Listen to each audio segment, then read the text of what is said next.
Well, it looks like, we've said it before, but it looks like yet again we're closer and closer to a deal to bring the rest of our hostages home. Yeah. Yeah, I think as we speak, they're sending people to Cairo, right? Yes, the CIA from the USA and our Mossad, Right. head of the Mossad. And yeah, so it's in hours from now we'll know what comes out of that meeting.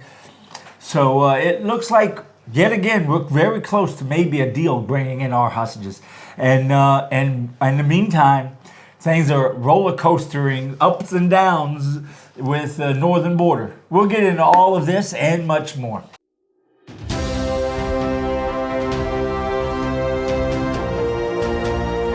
TGR News, broadcasting from the State of Israel.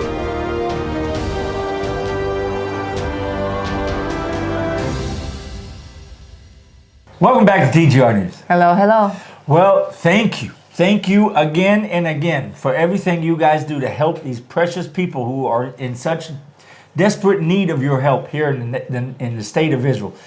These families with these children that are at schools, that's how we get to the list of the people we help. It's through the social worker that works at schools, and she tells us the kids who have families who need help. So these families, these children of Israel that you are helping, you are so important to them. They wait on your food that you are, but because of you, we're able to give them every week. Every week they get the food they need for the coming up week. And these people, I'm telling you, it's a big deal to them. You can see it, and you can if they think that you're coming late or something, and the way they call us, you can tell it's they really need this, and you are so important to all of them. It is amazing to see how the Lord has turned this into a multi-purpose ministry. It's not only feeding the food that they need, but also the wonderful witnessing involved with the body of Christ doing it for them. It's just such a beautiful thing to be a part of, and it's all because of you guys. Everything is because of you. 100%, it's all because of you. So praise the Lord, and God bless you all. If you haven't been a part of this ministry and you want to, there are links below all of our videos to go to the Patreon page or to the Support Us page. Or you can just go to your internet browser, type in thegoldenreport.com. Go to the Support Us page there and find whichever way is best for you. It is an amazing thing you guys are doing here, and really, thank you so much. From them to you, yeah. Thank you so much. Yeah. Well, let's do it. Let's do it. Let's get into it. Yeah. The hostages was a big part of this news this week. Unfortunately, there's no deal yet, but even as we speak, Israel is trying to make some sort of deal that will allow the hostages to come home. One thing that Prime Minister Netanyahu has been holding strong on the fact that we will not stop the war on Hamas as part of the deal. Just recently, Israel has stated that we have some kind of critical intel that will help to push the deal with the hostages. Yes. We don't know what we don't know what that is. About, yeah, what that intel is. But they call it Joker. It's like a joke. We got a Joker card on them. Yes. Who knows what it is? But it seems to be something that might help push this deal through. Well, we hope and pray. I'm sure we all do. I'm sure all of you do. To bring these hostages home, the alive and the dead ones, and just get this part of this horrible situation that happened on the 7th of October over and done with, so people can move past it and start mourning. Just get them all back. Get them back. It's not that big of a deal to do. Gaza is not that large of a place. We should be able to do it. Yeah. Just bring them home. So I hope, and I'm sure you hope, and we're all praying that this deal does actually produce fruits and bring the hostages home. Yeah. Well, there has been a lot of talk about the tunnels that have been found going between Gaza and Egypt.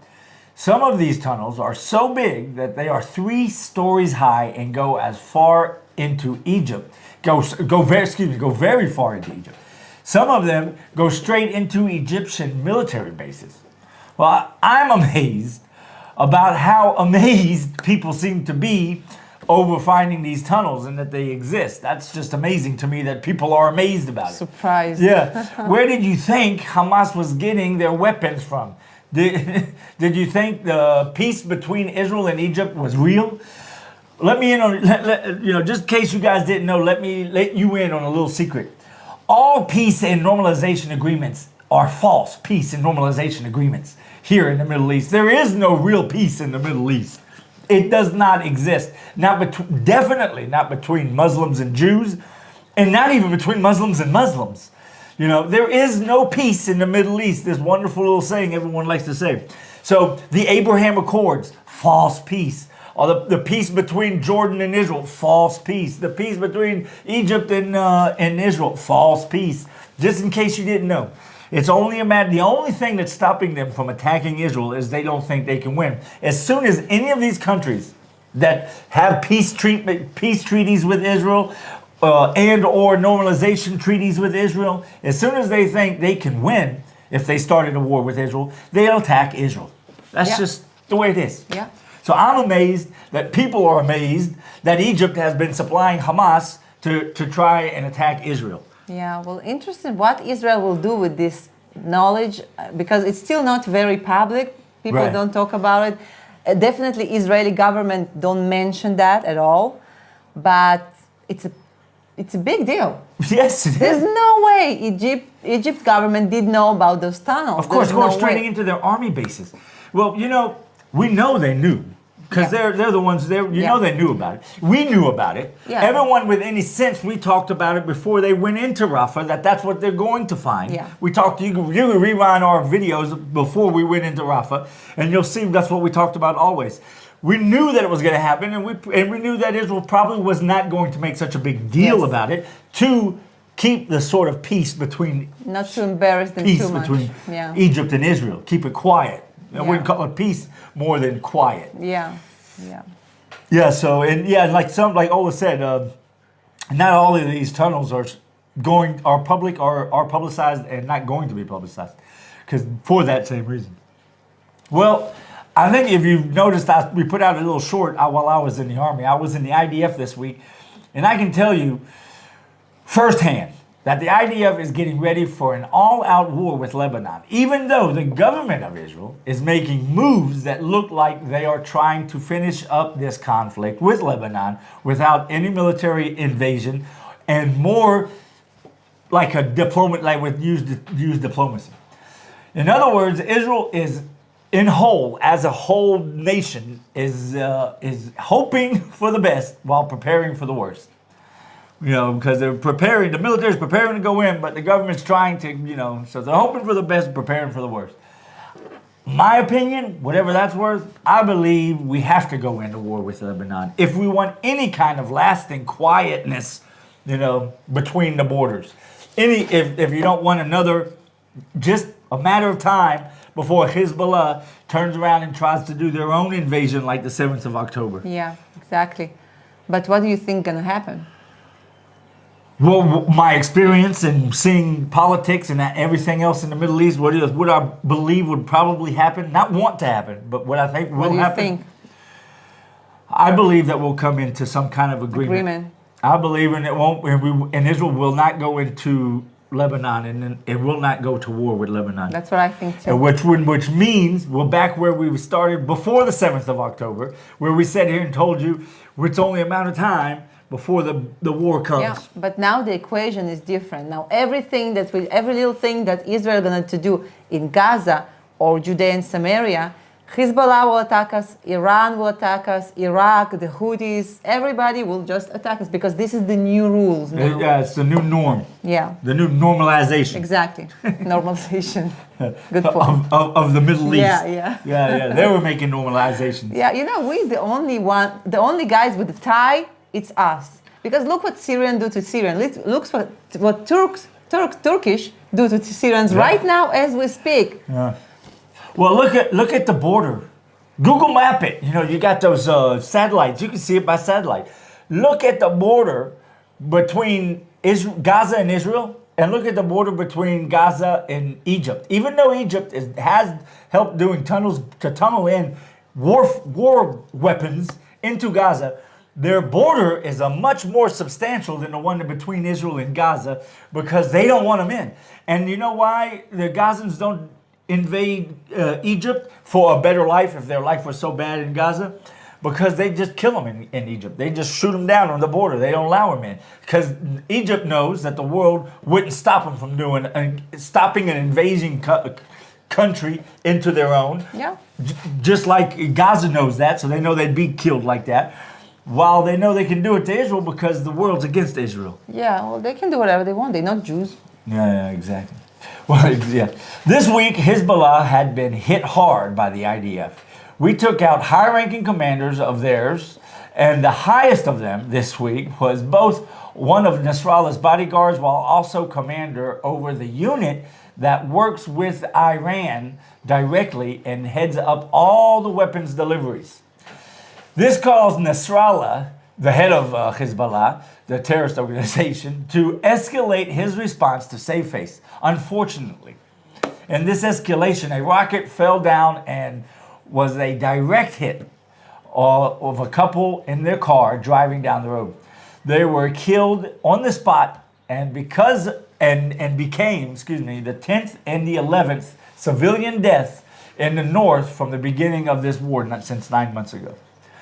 Yeah, so it's the Hezbollah. It's been up and down, like we said. It's been a roller coaster, up and down, up and down, up and down. It goes quiet, and then we take out some heavy targets, and then they jump up again. But Nasrallah has said this week that if Hamas and Israel come to a ceasefire and stop the war, Nasrallah even said, this is another reason why I believe we're also not going to war with Lebanon. He said that he would stop and even pull back from the border enough to make Israel happy. Okay. Well, Israel can be happy at 8 kilometers, but as I heard Nasrallah say, talking about 3 kilometers. So I'm not sure what's going to happen. And that's what I think that's going to turn into. Gonna Which going to when we leave the war in Gaza, they'll turn into a big conversation between Israel and Lebanon about how many kilometers. And once they settle that, then it's all done. Yeah. Well, it's the IDF, as you said it many times, IDF decided we're not gonna protect with the Iron Dome open field areas. Right. And we declare these open field areas including roads that lead in from one city to another city. That go through an open field, yes. Roads that just drive through the middle of nowhere. Unfortunately for this couple, they was just driving on the road. As we say, it was just their time. Israel thinking how to maybe change some kind of policies, but think about how many rockets we have to really think. Our rockets, like Iron Dome rockets. I know what you meant. That's a lot of money. That's a lot of thinking we have to make. In Israel, really thinking about it. But each rocket of the Iron Dome, I think, is hundreds of thousands of dollars, and it takes two to take out one rocket of one incoming rocket. So you're talking that's why Israel does not use the Iron Dome in open fields, in deserted places like they took all the evacuated places, like all the evacuated cities up north, and they don't do it over the IDF. IDF does not protect the IDF. It sounds funny, but that's the way it is. Over military bases, the Iron Dome is not used. The Iron Dome is only for civilians in populated civilian areas. That's it. That's the only thing they use the Iron Dome for. Exactly. So this was this wrong place, wrong time. It was just one of those 1 in a billion kind of situations. Cars driving, I don't know what, probably close to 70 miles an hour, and the rocket just hits perfect. It's just, and they left 3 kids. It's very their unfortunate. parents. This week also something new happened. IDF tanks and artillery struck military infrastructure that was used by the Syrian military, which violated the disengagement agreement between Israel and Syria that was made in 1974 in a buffer zone.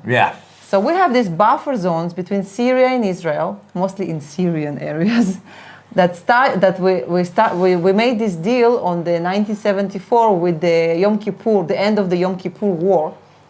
And it was demilitarized zones that no one should act military. No military should be done there. Yeah, right. And lately, Syrian army, not the rebels and not the Iranian army, Syrian army Yes. are doing some stuff there. So yeah, the IDF actually struck them. Yeah. That was. Well, it's good. I'm not sure. Maybe it's a new front or something. Who knows? I hope not. Yeah, well, we've Syria, unfortunately, is not a very strong country. Everyone seems to do what they want in Syria. America's in Syria, Russia's in Syria, Iran's in Syria. We freely go in and bomb in places near and around Damascus because of Syria. Just doesn't seem much. It seems like the public playground where everyone meets to fight. Yeah. So Syria themselves as a country, not much to them, I don't think, military-wise, right? But well, this was I was, like I said, all week I was in the army, so it was hard for me to. Most of this news is all from Ola because I was all week out and doing what I do. Yeah. Thank you for praying for Joel. Amen. I know Praise you did. the Lord. Thank you. And also usually when I'm in the army, I'm full of information that I can't use, so it makes it easy. So it makes it difficult for me. But you got anything else you want to say?